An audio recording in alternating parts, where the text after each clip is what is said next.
Sa mga girls diyan na mahilig sa bag, eto tingnan niyo 'to nabili ko, oh, dumpling bag yung tawag dito. Sobrang cute niya guys, so ayan.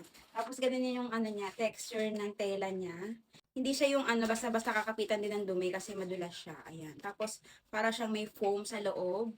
And then, ang ganda kasi marami ka ring mailalagay, ayan oh. So, pwede ka maglagay ng wallet, ng makeup, ano mo pang retouch mo sa makeup, mga cellphone, kasya din. Ayan, na malubog pa siya. And then, ayan, meron din siyang, ano dito, side pocket sa loob. Ayan, dalawa. Ayun. So, ang ganda lang niya. Tapos, ang maganda rito, sobrang affordable lang. Tapos, yung tahi naman niya, parang matibay din. Kasi, ayan siya. Oh. Parang matibay din yung tahi niya.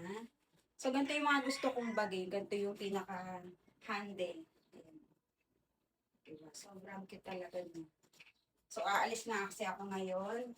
Kaya ito yung gagamitin ko. And then, kung mahilig naman kayo mag-alcohol, pwede nyo rin siyang isabit dito sa pinaka, ano niya, handle. Ayan, iganyan nyo lang.